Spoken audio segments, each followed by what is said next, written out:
Good morning, everyone. Hope you are all well.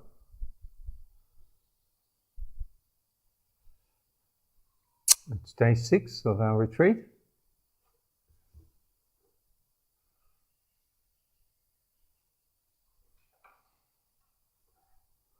You're all practicing very well, I must say. Very nice to see such silence, such dedication. Very easy for the volunteers to help you do your work here. You've all been supporting each other. It's wonderful.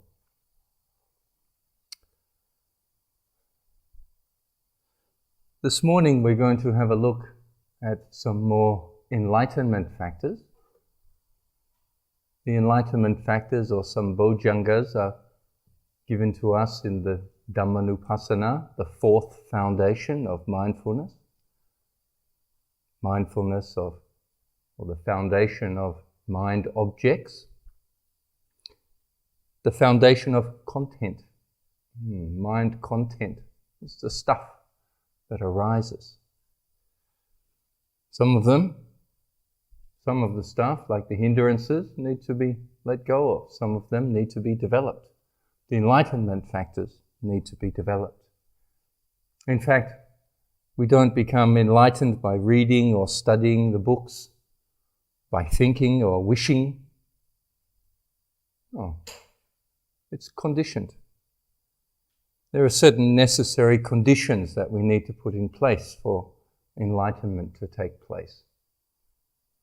Those conditions are known as sambojjhanga. Bo, body, means enlightenment. Anga is the causative factor. These are the factors that cause awakening to happen. These are the factors that cause consciousness to awaken from its sleep of ignorance, to remove the virus of craving, so that consciousness, as the Buddha says, no footing finds. Doesn't find a place where it can land and become subjectified. Freedom. Not freedom from someone or for something, but just freedom. Emptiness, voidness, spaciousness. There are 7 enlightenment factors, and they can be found in all stages of our Vipassana practice, from beginning to end. They start to become strong and developed once we are able to note and know continuously. And we've managed to stabilize this mode of observation. So we see mental and physical phenomena arising and passing away. So far we've had a look at 3 of these enlightenment factors: energy, investigation, and mindfulness. These 3 that are spinning, activating, noting and knowing, activating, noting and knowing, they're doing their job. Transforming consciousness in some way. The next 4 enlightenment factors lead on from the development of these 3, and some of you will start to experience these enlightenment factors as we're progressing through the retreat. The 4th enlightenment factor is known as piti, P-I-T-I. Don't confuse it with the English word pity, which kind of means to be sorry for someone. Piti means rapture. It means enthusiasm. It's a mental state. Piti is a mental state, part of the sankhara khanda, the 4th aggregate. It means satisfaction, enthusiasm, some delight, interest. It's that factor in the mind that energizes our practice. It's the factor of, I like meditating. It starts to come up. When the first 3 enlightenment factors begin to do their job, then piti starts to pervade the mental and physical processes. The function of piti, or rapture, is that it fills the body with lightness and agility and energy. We become enthusiastic about the practice. We like meditating. Feels good, makes us feel happy. There's zest, there's interest. The manifestation of rapture is very clear sensations in the body. It's a lightness that starts to occur in the body.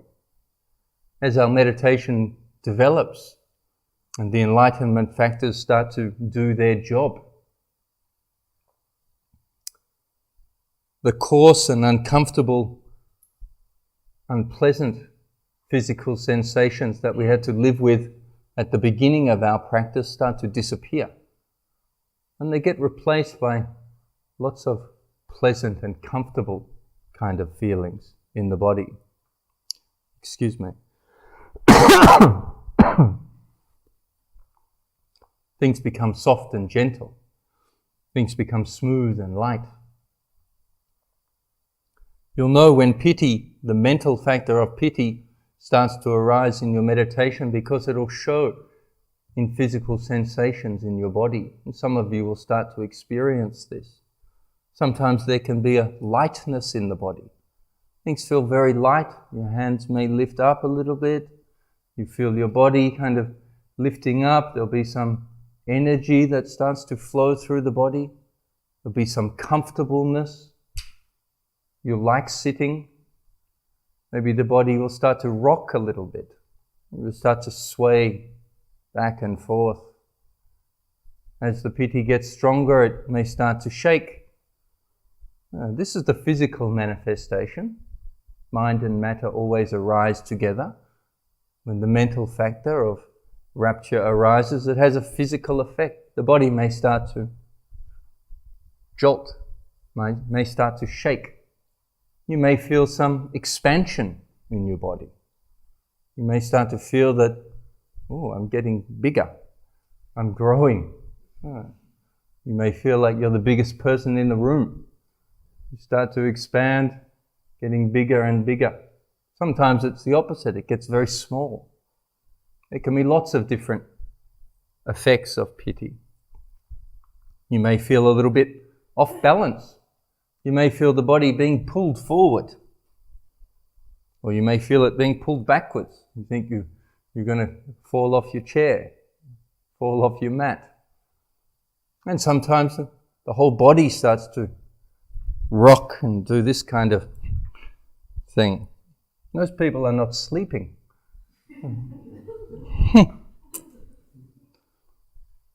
Meditated with a few different people that have had very strong piti before. Sometimes the whole body shaking. I meditated for a long retreat with a monk who was just sitting in front of me, and his piti was strong. His head would just drop like that and start rocking. He'd come down very close to the floor.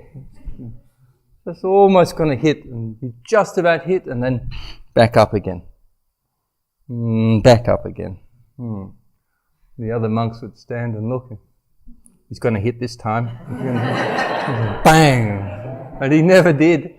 He just always pulled up just before. Sometimes I'd open my eyes and there'd just be a robe there and no head. His head was like that from behind. It didn't look like he had a head anymore. The piti can get quite strong. We had a meditator here last year. Her piti was very strong. Looked like the lead guitarist out of Metallica. Hair was going around like that. Really great. It may feel like there's sparks or some electrical buzz in the body. Whole body's buzzing and bzzz. Feels like someone's plugged you in. You're getting electric shocks. It can be quite strong. Some people's heads start to turn and twist. Some people start to smile uncontrollably. Can't stop it. It's doing its own thing. Be serious, come on.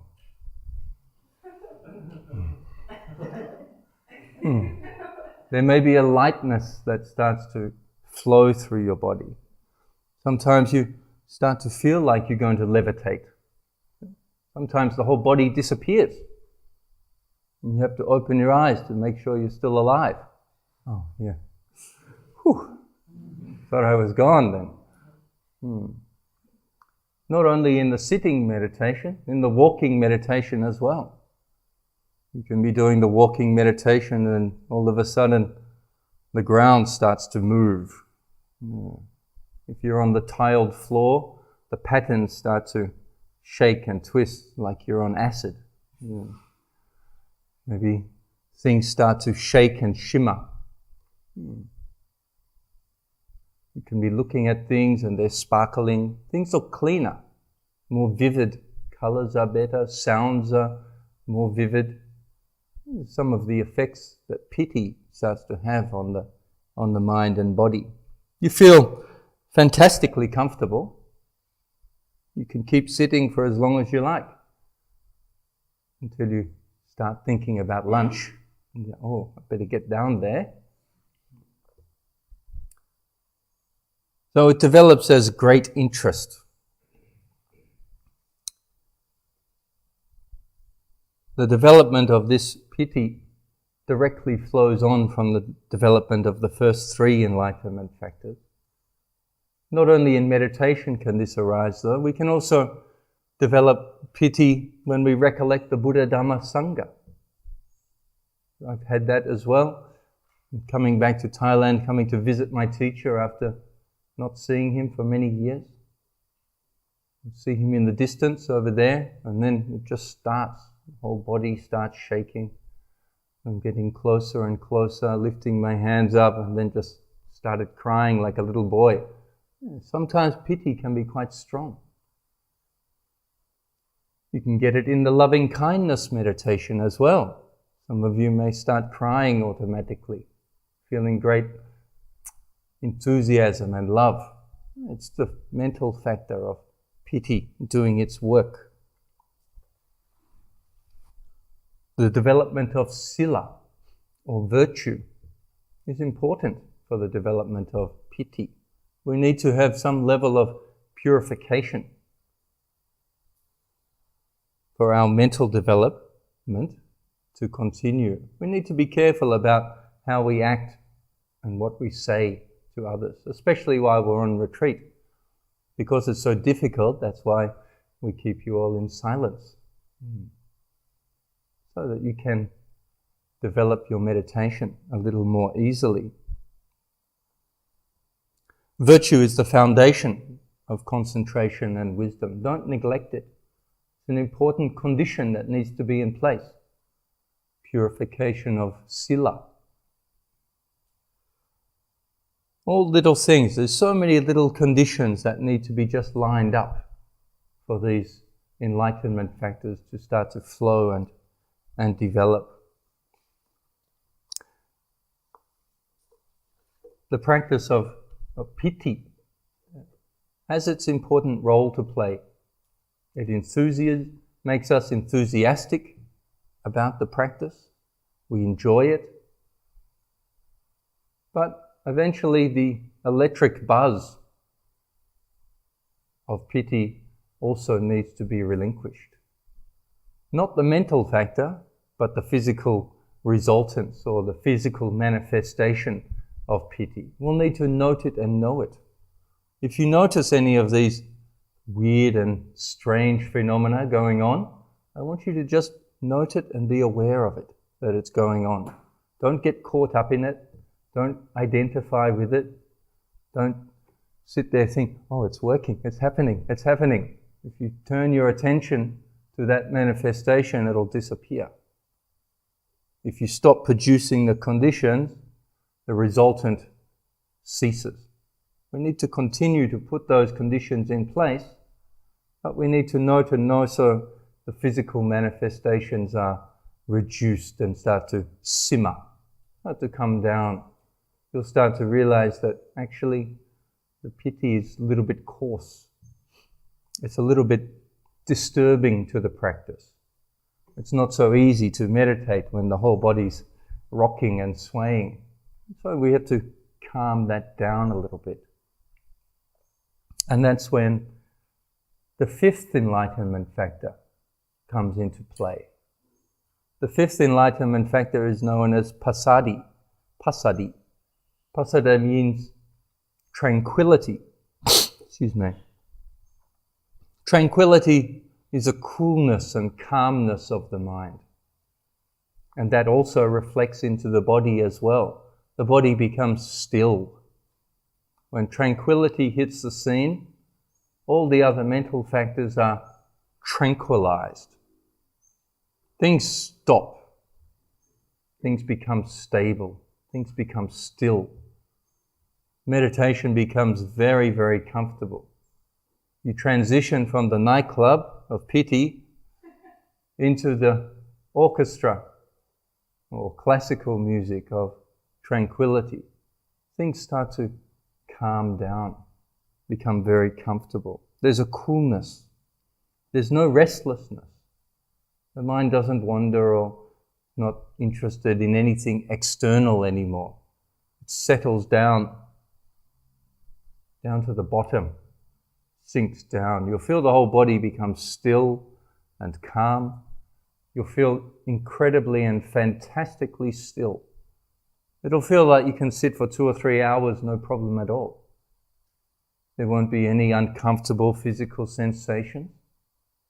The body becomes very still and the mind becomes very still. It's preparation for the coming enlightenment factors and the coming knowledges that will arise when the conditions are all in place. Well, the characteristic of tranquility is to silence and tranquilize agitation and restlessness. The mind no longer gets caught in its stories. Any thoughts that may occur just kind of bubble up and then they're gone. Thoughts don't develop into a narrative, into a story. It might be a random thing that comes up and then it's gone. That's the power of tranquility. Its function is to extract or suppress heat in the mind. Those hindrances, they get dropped. They no longer come and disturb the mind. Sensual desire and aversion, the body and mind are not lazy anymore, not restless. There's no doubt about what's going on. You feel that the path is developing. So the manifestation of this mental state of tranquility is non-agitation. You're not agitated. You're calm. You're happy to keep meditating. Most people's minds are in a state of agitation all the time, constantly restless, going from being bored, seeking out some kind of delight,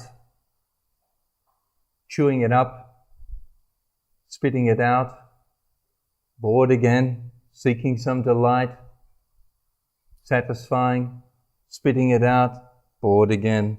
We keep going around like that, seeking out some more pleasure, more excitement. Tranquility is the opposite of excitement. Even though your meditation gets very, very interesting, things are still. Still and quiet and stable. Internalized. Perhaps what you normally would think a meditation retreat would be. Sitting on the mountain in complete stillness. Well, it happens. It'll happen to you as the retreat goes on. Whenever there's a scattered mind, we often perform unskillful actions. We have unskillful stories and thoughts that start to roll through the mind. Like waves. When tranquility arises in the mind, It's like the ocean out here between Koh Phangan and Koh Samui. Becomes completely still sometimes when there's no wind, like a mirror. And that's what the mind becomes like. You're able to look into the water and see right down to the sand. You can see the shells. You can see the fish swimming around, the seaweed dancing on the bottom. The water's not cloudy. It's not being stirred up by the wind or the tides. The mind becomes still. It's a very appropriate condition for observation. It's the wonderful way to look at things. We start to see the mental and physical factors quite clearly. And we start to see the cause and effect between them as well. As the mind stills, it gives more opportunity to examine and understand. Wisdom arises. We start to see things as they really are. When the mind is not tranquil, then there's an urge to move all the time. We're shifting our legs, or we get distracted on the walking path. We can handle about 5 or 10 minutes, and then I've got to go to the bathroom, and then back for another 5 or 10 minutes. I better go and fill my water bottle, and then back to the path a little bit, and I'll look at the trees. Oh, there's the monkey. Look at him, King Kong. Yeah, hello. We get distracted by the ants in the sand, the sunshine bouncing off the leaves. When tranquility is there, bang, we're in. Things are calm. We like the practice. We're doing the practice. So this factor of tranquility invariably arises after piti. There's a transition stage where the electric buzz of piti kind of gives way. When we tire of it, when we've noted and known the piti, the mental factor doesn't completely disappear, but the strong manifestations in the body do, and they give rise to tranquility. And the body calms down, the mind calms down. Strong rapture produces strong tranquility. It becomes pervasive, filling the whole body. There'll be a coolness, there'll be a stillness. This is setting things up for enlightenment. It's one of the enlightenment factors. According to the Buddha, the way to arouse this tranquility is inclining your mind towards it, using wise attention, recognizing that this is something that is good. It's a cause. We recognize the causes and the reasons for what we're doing. We recognize that actually this is getting me more and more concentrated, this stillness, this calmness, this silence, this quietness. Mostly it's quiet and cool. Tranquility is essential for developing the deeper states of concentration. A few tips for developing tranquility. First of all, it's important that we should take sensible and nutritious food. We should have the kind of food that we like, kind of food that we're used to, so that our body feels comfortable. Don't eat anything too spicy. Excuse me. A little bit of spice is fine. If you've been eating spicy food for 10 or 20 years, well, you're used to it. If you're coming straight from the West, your first spoon of spicy food is going to upset you. Well, take nutritious and sensible food. Don't eat junk. Take healthy stuff. Stay away from too much sugar and stimulants. Everyone needs to find their balance in their food intake. Secondly, meditate in an environment where the weather is suitable, where it's quite Not too cold.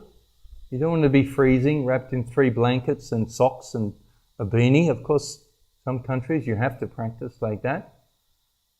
You also don't particularly want to be in 45 degrees. April and May in southern Thailand, very hot.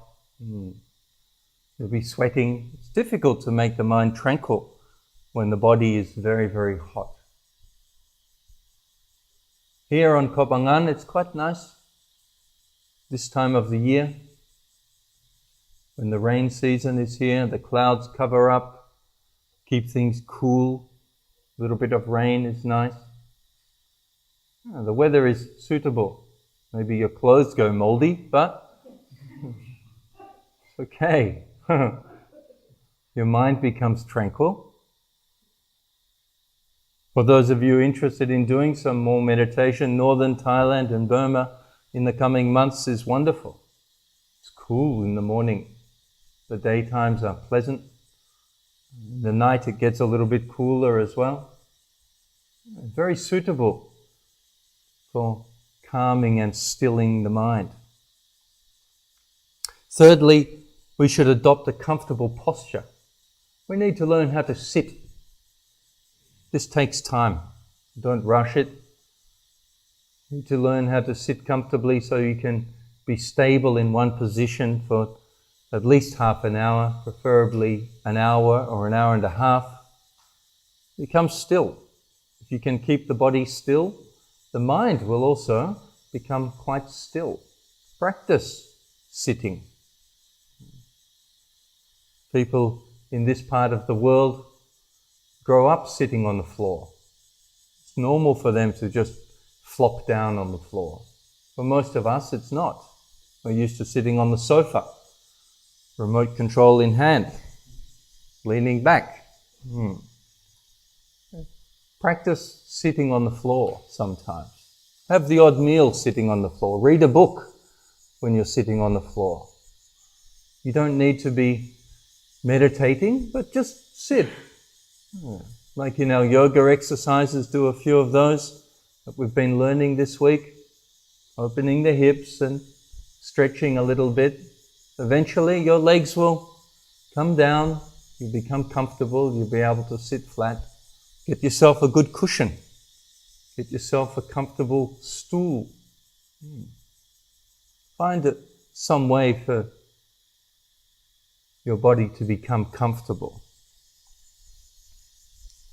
Fourthly, we should maintain a balanced effort. We need to be balanced in our meditation practice. We want to avoid being very enthusiastic on some days, and then other days completely fed up with it. I'm tired of this, I'm not going to do it. And then we have a good sitting, I'm back into it again, going hard, and then avoid being unbalanced in your practice. Just sit. You're here to sit, we just sit. Good weather, bad weather, sitting. Hot, cold, sitting. Night, day, sitting. We just go and sit because that's what we do. We sit. And we learn to sit. We don't get upset about sitting. It's time to go and sit. Great. You'll do a lot of sittings here this week and in these weeks.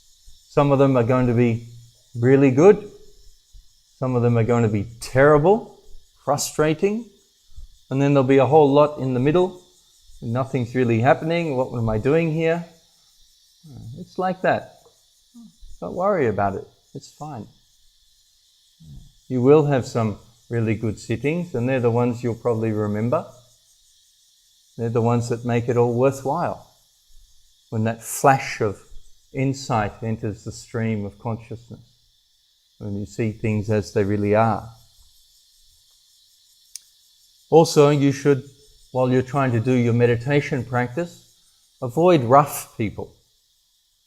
Avoid people who are cruel or coarse or a little bit rough. A little bit rough, it rubs off on you. We want to be calm and tranquil. Seek out those people that don't get super overexcited when they're eating an ice cream, for example. The ice cream, so nice, wonderful. Calm down. It's just a pancake. Have you not had one before?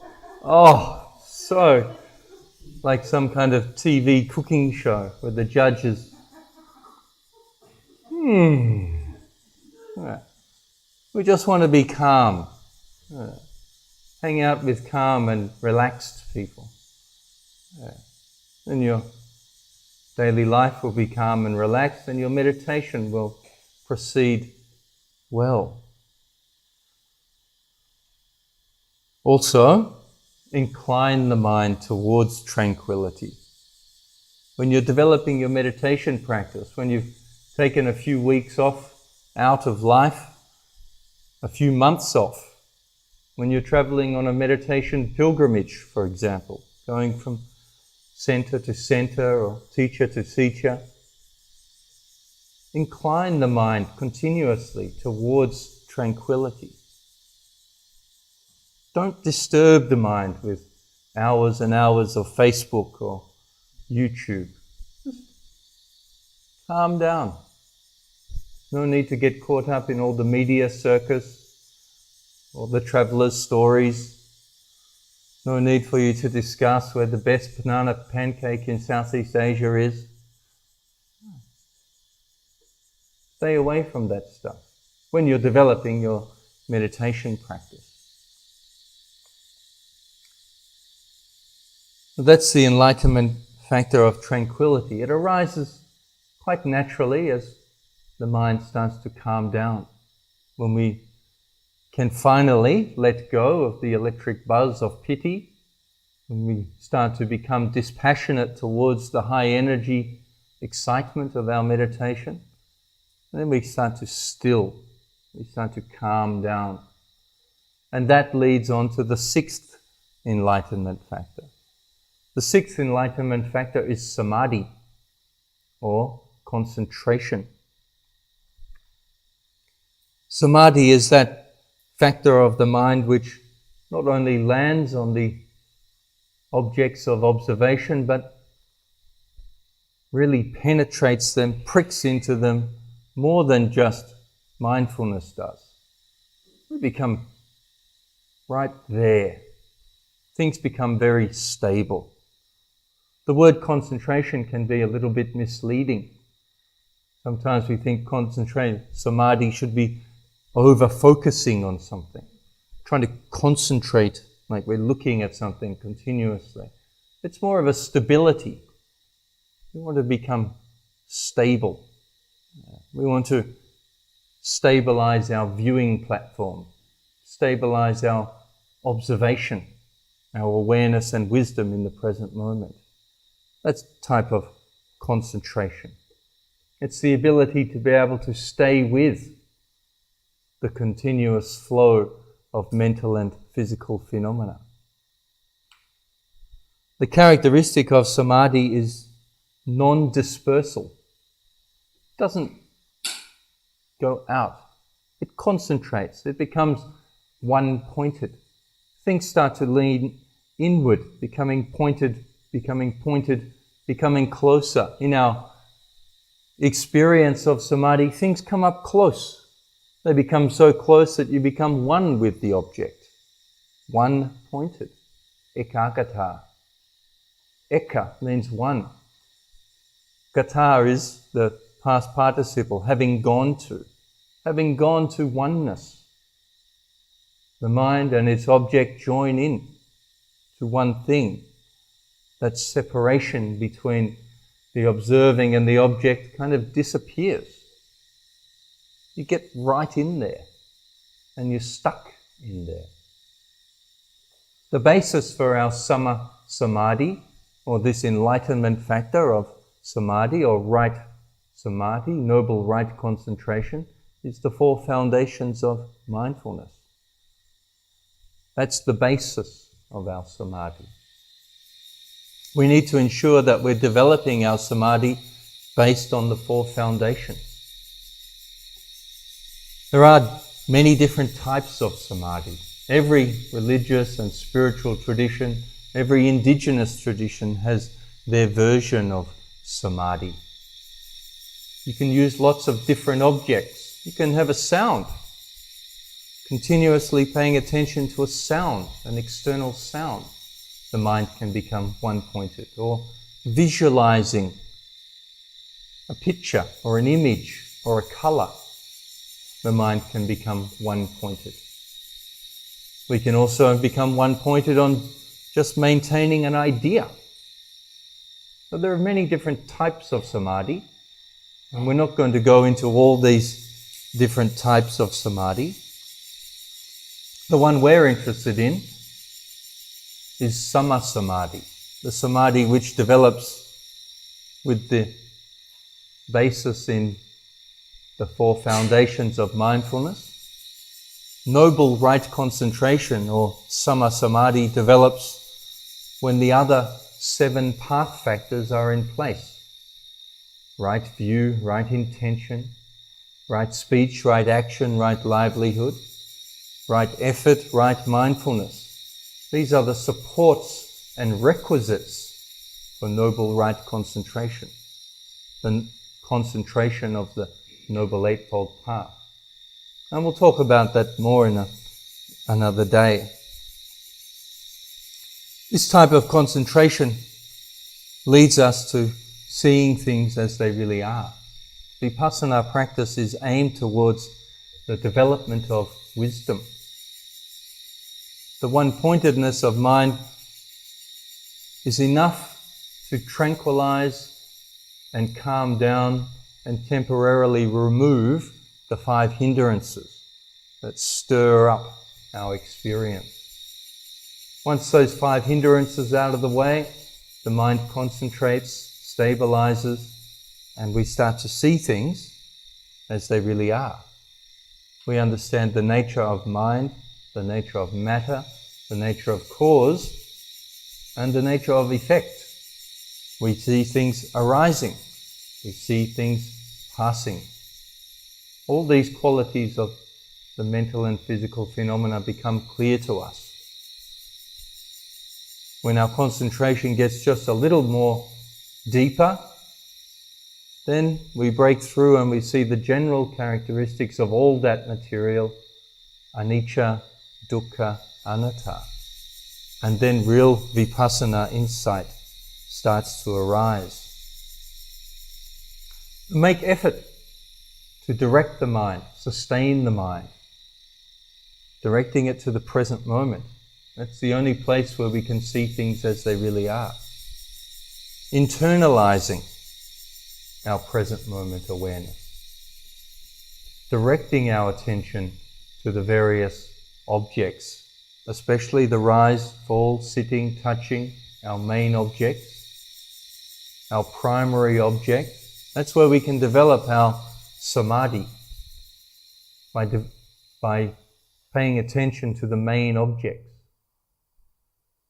continuously, over and over and over again. If secondary objects come up, a thought or a physical sensation in the body or anything else, a sound, then we can note that, create space around it, allow it to dissolve, quickly come back to the main objects. Rising, falling, sitting, touching, rising, falling, sitting, touching. Keep coming back so that you can stabilize your mind. And then you'll be able to go to the different objects. The wisdom will arise because it will be able to see things clearly. If the water's all cloudy, all misty, you can't see things clearly. We need to keep the mind clean. We need to keep the citta purified. We need to develop citta visuddhi, purification of the mind. When purification of mind takes place, then purification of view takes place. Ditthi visuddhi. The mind is become clear, and so our view becomes clear. We see things as they really are.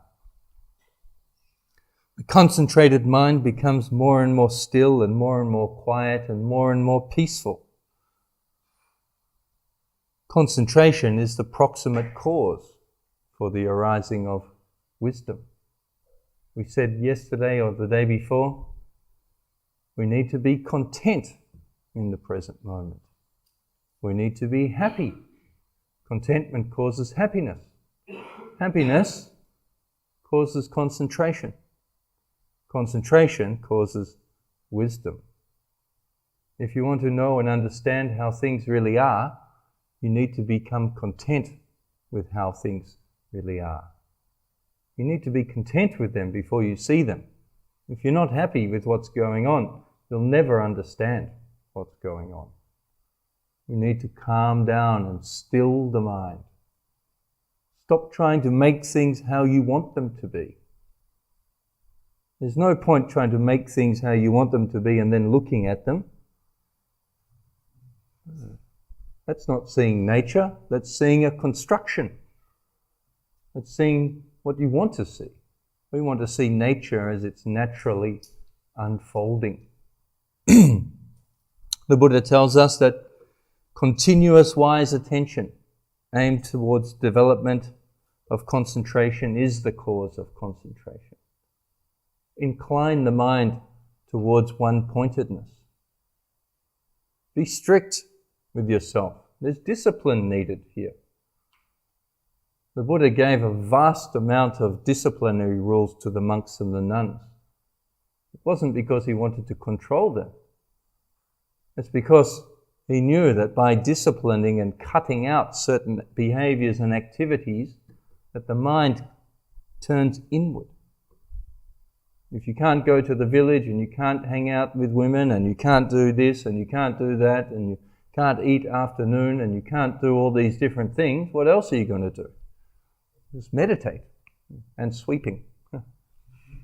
Lots of sweeping. This is how the mind starts to incline towards one-pointedness.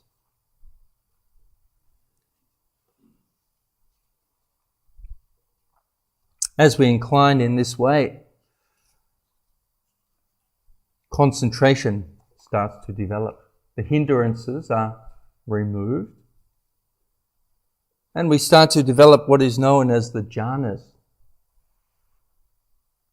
The first jhana, the first stage of real concentration. The Buddha gives us a description of what the jhanic state is like, this state of concentration. He says there is a case when a monk or a nun, quite secluded from sensual pleasures and secluded from unwholesome states, enters into and abides in the first jhana, with rapture and pleasure born of seclusion, accompanied by applied and sustained thought. Let's have a look at that. What are the necessary requisites for entering into this state of concentration? This state of concentration allows us to see things that we haven't seen before. Secluded from sensual pleasures and secluded from unwholesome states. Sensual pleasures are the delights that arise through the 5 sense bases. When we can let go of sights, sounds, smells, tastes and touch, we know, doesn't mean that they completely disappear, but we just don't give any interest to that. We become secluded from the pleasure that arises from those external objects.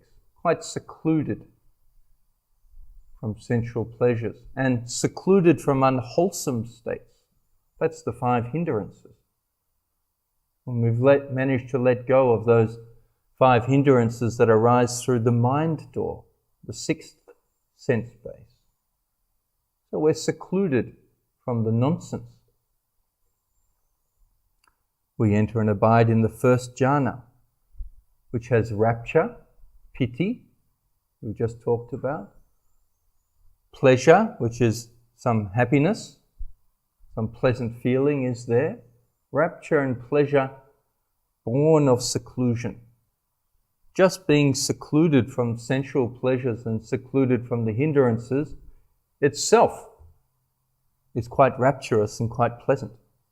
Just getting away from that nonsense, finally, the mind feels quite nice. Feels quite bright, clear, still.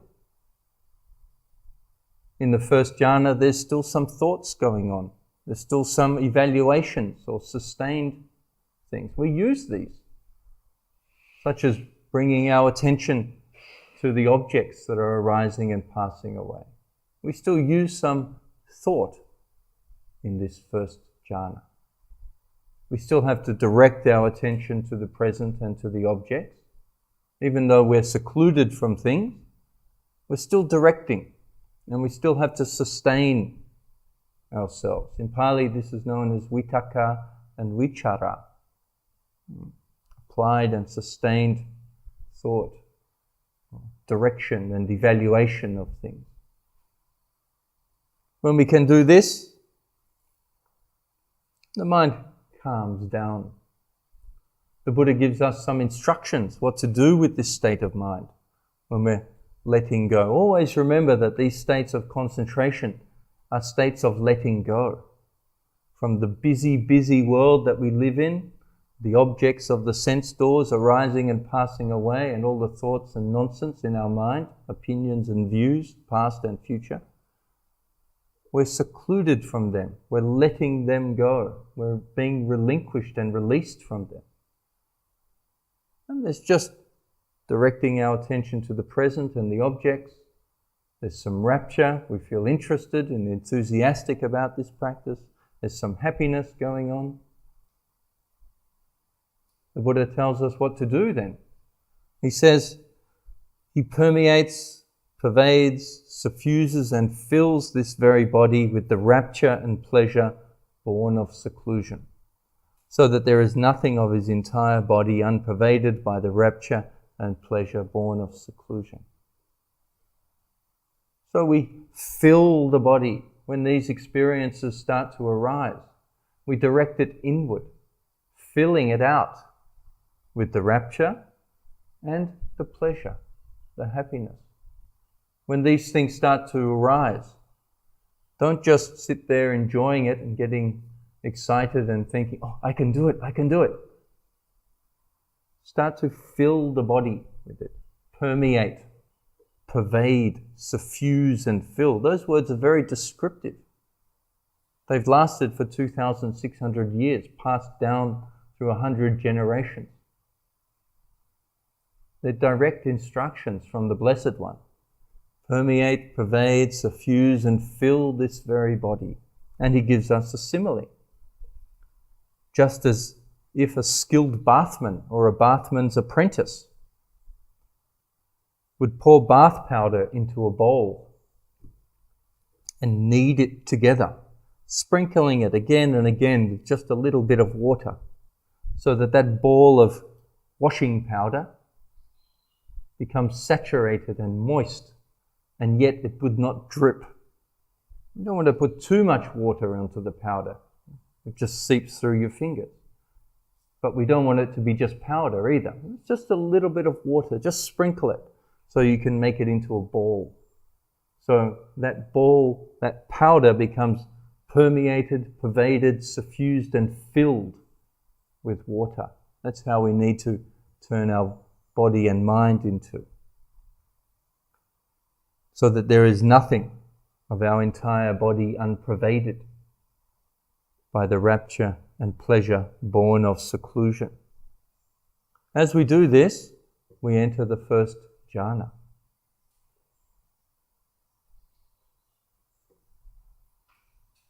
For us to continue our meditation practice, for further development to take place, there needs to be further letting go.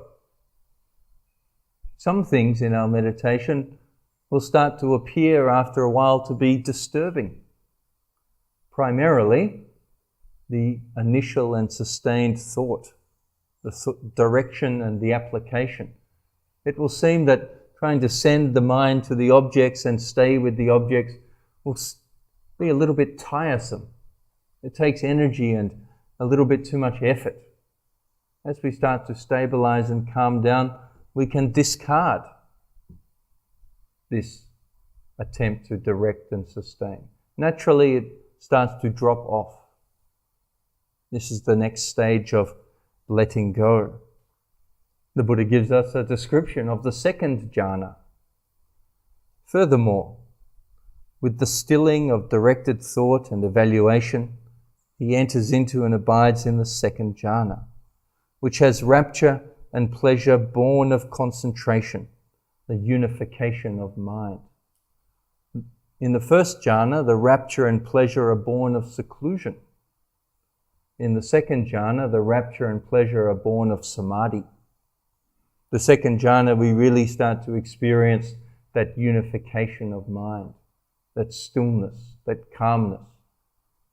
No longer being disturbed by thinking and sustaining.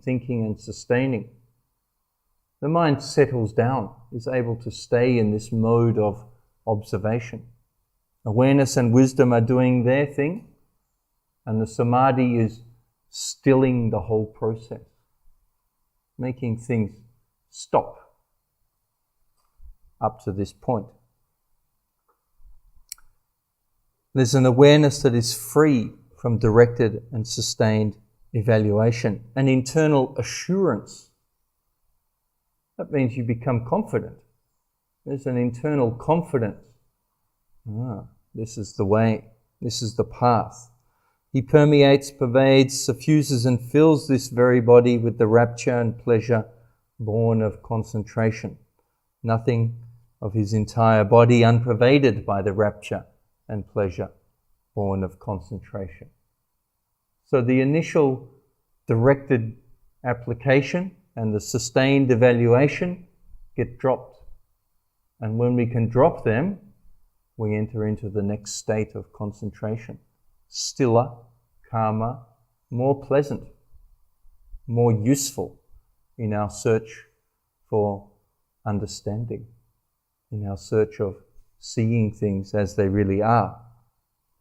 The Buddha gives us a simile, just like a lake with spring water welling up from within. There being no inflow or outflow from the lake, just the spring coming up from underneath. There's a cool font of water welling up from within the lake that would permeate, pervade, suffuse and fill all the waters of the entire lake. We do this with our body. Even so, a monk permeates, pervades, suffuses and fills this very body with the rapture and pleasure born of samadhi. There is nothing of his entire body unpervaded by the rapture and pleasure born of samadhi. So we fill the body with it. We know the body. We don't want it so the body disappears, or we don't want our samadhi to be so that we get into such a state of stillness that we just disappear. We need to use this state. We need to be conscious and alert. The correct practice is to make sure awareness and wisdom, the noting and knowing, can keep up noting and knowing with each stage of samadhi. As the mind becomes stiller, concentration or awareness and wisdom needs to be at each level. There's a depth of samadhi, noting and knowing needs to be right there.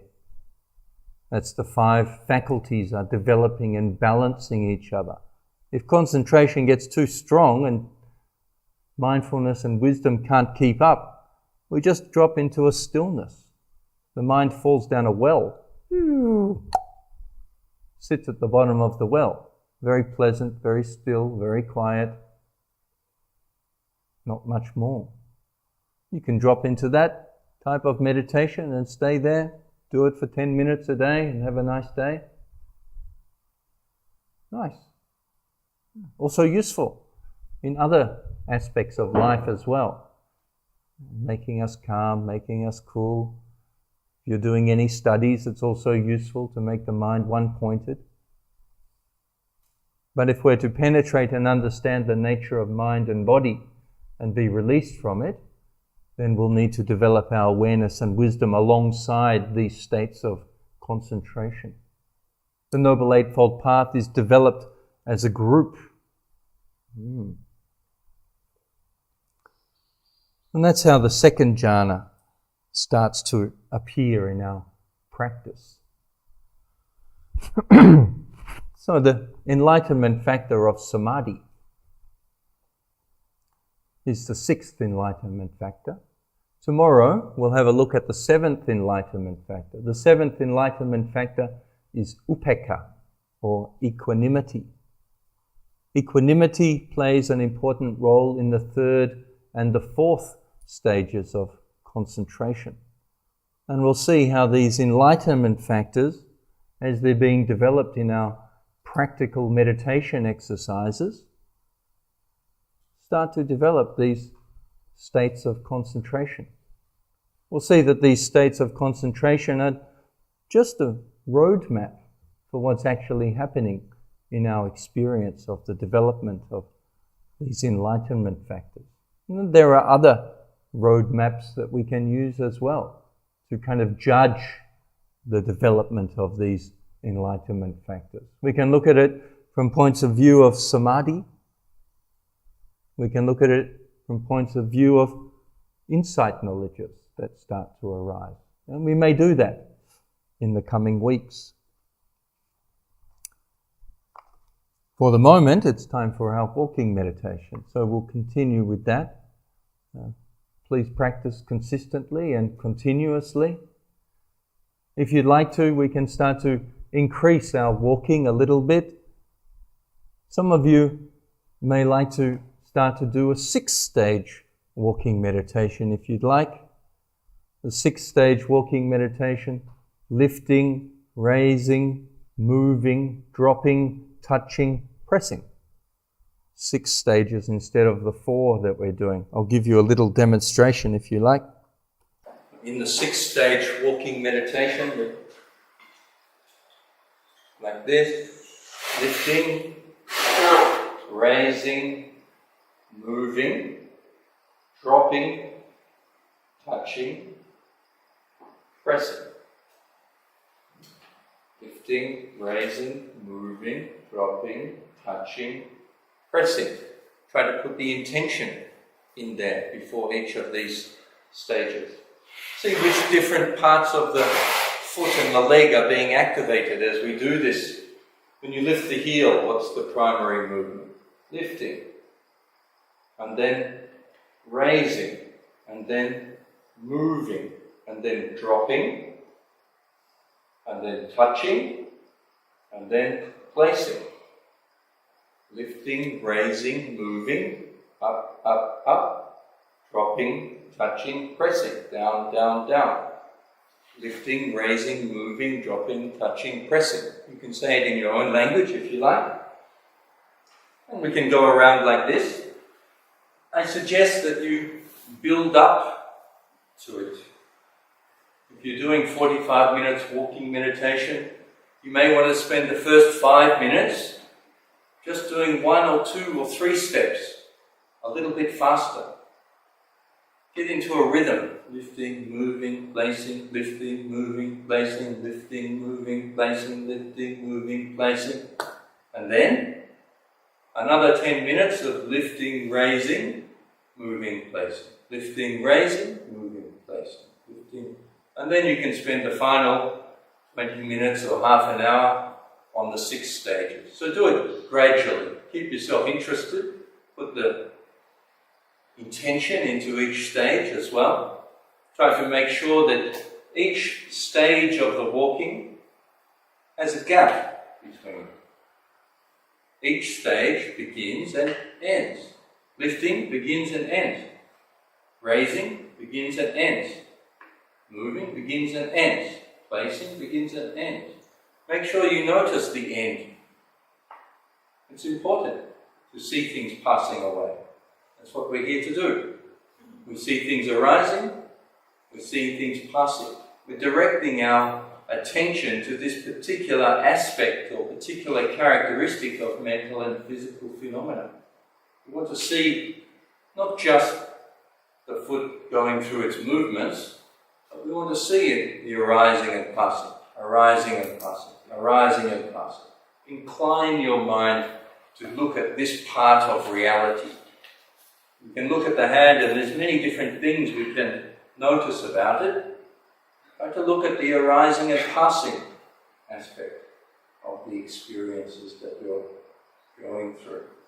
Okay, enough.